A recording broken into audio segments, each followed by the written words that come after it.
ভাৰতৰ যশস্বী প্ৰধানমন্ত্ৰী অহা 18 জানুৱাৰী তাৰিখে মৌ চন্দা পথাৰত ৰাইজক সম্বোধন কৰিবলৈ উপস্থিত হ'বহি। তাতে আমি প্ৰায় 1,25,000 মানুহৰ বৃহৎ সমাগম আমি প্ৰস্তুতি সভা আজি উপলক্ষে আজি ইয়াত উপস্থিত হৈছোঁহি। এইটো গৰাজান মণ্ডল, ইয়াৰ আগতে সামগ্ৰী মণ্ডলত কথা পাতিলোঁ, তাত প্ৰায় 6,000, ইয়াত প্ৰায় 5,000 মানুহে ইতিমধ্যে তাত সহযোগ কৰিম বুলি আমাক প্ৰতিশ্ৰুতি দিলে। গতিকে এই সভাখন অসমৰ ভিতৰতে গোটেই সৰ্বভাৰতীয় ক্ষেত্ৰত সকলো যেতিয়া টিভি চেনেলে তাক প্ৰচাৰ কৰিব, এখন চাবলগীয়া সভা হ'ব। মোদী ডাঙৰীয়াৰ কথা আপোনালোকে জানি গোটেই পৃথিৱীজুৰি তেখেতৰ বন্দনা চলে।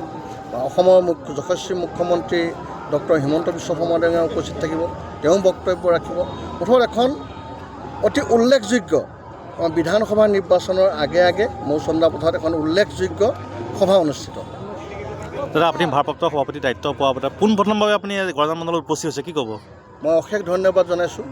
মোক ধন্যবাদ জনাবলৈ আমাৰ মণ্ডলৰ সভাপতি বিপ্লৱ তৰফদাৰ, ইয়াৰ যুৱ নেতা মুজিবুৰ ৰহমান, অসম গণ পৰিষদৰ সম্পাদক আমাৰ বৰুৱা ছাৰ সকলো উপস্থিত হৈছে। মোৰ লগত সহযোগ কৰিছে আমাৰ সম্পাদকসকল, ক্ৰমে তুমন চৰকাৰ, মনজ্যোতি বৰা আৰু জিতু বৰা, আৰু ইয়াৰ আটাইকেইটা মৰ্চাৰ সভাপতিসকল আছে, ৱাৰ্ড মেম্বাৰসকল আছে, পঞ্চায়তৰ প্ৰতিনিধিসকল আছে।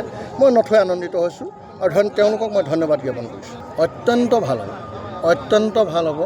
ইতিমধ্যে আমি 3টা ছিট পোৱাটো প্ৰায় খাটাং হৈছে, 2টা ছিট আমি পুণ্যদমে লাগি আছোঁ, তাতো আপোনালোকে ভাল ৰিজাল্ট দেখিবলৈ পাব। দাদা, এই ক্ষেত্ৰত অগপৰ সামগ্ৰীটো ৰূপহীটো বিচাৰিছে, হয়, এই ক্ষেত্ৰত যদি অগপৰে আপোনালোকৰ বুজাবুজি হয়, এই ক্ষেত্ৰত কি কৰিব? না, আমিতো NDAত আছোঁ, অকল ভাৰতীয় জনতা পাৰ্টী চৰকাৰ নহয়, এখন NDA চৰকাৰ। গতিকে অসম গণ পৰিষদৰ নেতৃত্বই ইয়াত যথোযোগ্য সন্মান পাব। তেওঁলোকে বিচৰা ধৰণে সেইখিনি অৱস্থা নেতৃত্ব আমাৰ নেতৃত্বৰ কথা মই আশা কৰিম তেওঁলোকে সসন্মানে আমাৰ দলৰ লগত থাকিব।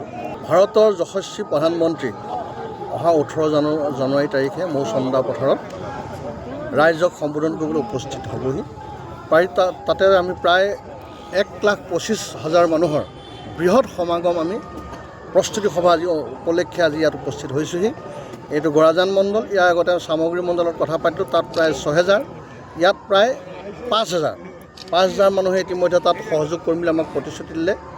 গতিকে এই সভাখন অসমৰ ভিতৰতে গোটেই সৰ্বভাৰতীয় ক্ষেত্ৰত সকলো যেতিয়া টিভি চেনেলে তাক প্ৰচাৰ কৰিব, এখন চাবলগীয়া সভা হ'ব। মোদী ডাঙৰীয়াৰ কথা আপোনালোকে জানি গোটেই পৃথিৱীজুৰি তেখেতৰ বন্দনা চলে। অসমৰ যশস্বী মুখ্যমন্ত্ৰী ডক্টৰ হিমন্ত বিশ্ব শৰ্মা ডাঙৰীয়া উপস্থিত থাকিব, তেওঁ বক্তব্য ৰাখিব। মুঠত এখন অতি উল্লেখযোগ্য বিধানসভা নিৰ্বাচনৰ আগে মৌ চন্দা পথাৰত এখন উল্লেখযোগ্য সভা অনুষ্ঠিত। দাদা, আপুনি ভাৰপ্ৰাপ্ত সভাপতি দায়িত্ব পোৱা পোনপ্ৰথমভাৱে আপুনি গৰাজান মণ্ডলত উপস্থিত হৈছে, কি ক'ব? মই অশেষ ধন্যবাদ জনাইছোঁ।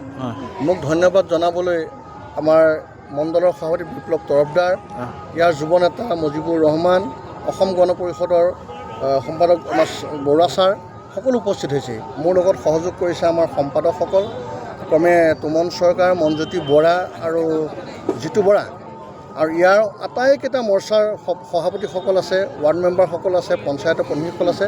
মই নথৈ আনন্দিত হৈছোঁ আৰু তেওঁলোকক মই ধন্যবাদ জ্ঞাপন কৰিছোঁ। অত্যন্ত ভাল হ'ব। ইতিমধ্যে আমি 3টা ছিট পোৱাটো প্ৰায় খাটাং হৈছে, 2টা ছিট আমি পুণ্যদমে লাগি আছোঁ, তাতো আপোনালোকে ভাল ৰিজাল্ট দেখিবলৈ পাব। দাদা, এই ক্ষেত্ৰত অগপৰ সামগ্ৰীটো ৰূপহীটো বিচাৰিছে, হয়, এই ক্ষেত্ৰত যদি অগপৰে আপোনালোকৰ বুজাবুজি হয়, এই ক্ষেত্ৰত কি কৰিব? না, আমিতো NDAত আছোঁ, অকল ভাৰতীয় জনতা পাৰ্টী চৰকাৰ নহয়, এখন NDA চৰকাৰ।